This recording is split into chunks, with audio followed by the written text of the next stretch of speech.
I'm out at Owner's Acres here in Aurora, and one of the things we've been doing here this week we've started up is going out and looking at our flag tests. That's where early in the year at emergence we came out every 24 hours and we would flag plants with a different color as they came up. And even if you didn't do that at planting time, you didn't have time to put a flag test out, it's still a good idea to come out and look at your hybrids here. What we're looking at is just our ear placement.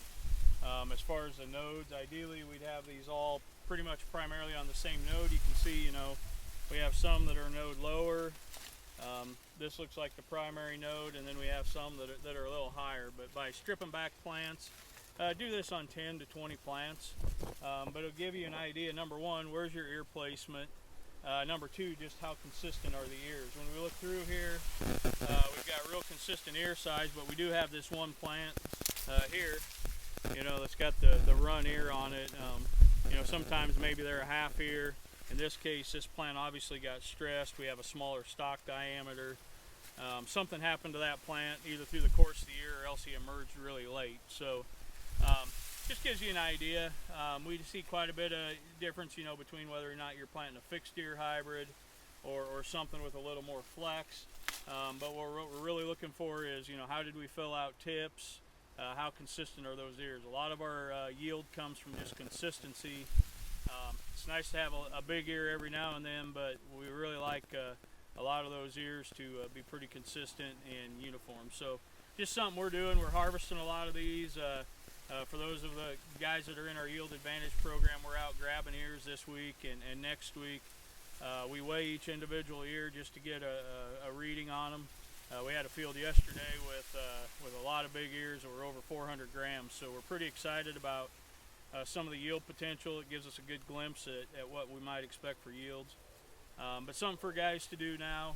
If you're done with soybean harvest and you're waiting for corn to dry down, run out in your fields, do this on a few places, and just see what you have. The other thing we talk about a little bit, our harvest out here. We've been pushing along. We were able to get our soybeans out here in Aurora over the weekend.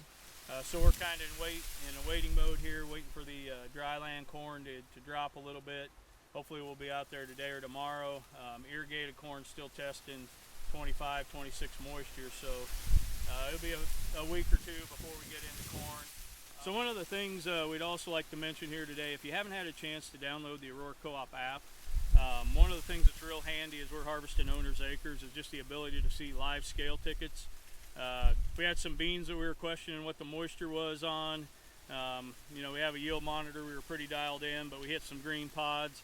The second that truck goes to town, hits the scale, you're able to see any FM, any dock, as long as what your moisture is. And as soon as they pull off the scale, you have your completed ticket. So if you're calibrating a yield monitor, trying to make sure things are accurate, we use that a lot. So it's really handy. I'll click on scale tickets here. It archives all your scale tickets for you. You're able to pull up each individual ticket and see exactly what you sent to town. So that's one of the handy features, along with if you're spreading any dry, we encourage you to get your orders in for grid sampling so we can follow your combines. We're also spreading some rye on with some dry fertilizer once fields are harvested. You'll be able to see your work orders and the progress of those and get instant notification as those are being spread and applied for you. So if you haven't had a chance, go to the App Store, whether you're on iPhone or an Android device. You can download that and get logged in. And I know it's received a lot of good favorable reviews from our growers, and we sure enjoy using it out here on Owner's Acres on our own farm.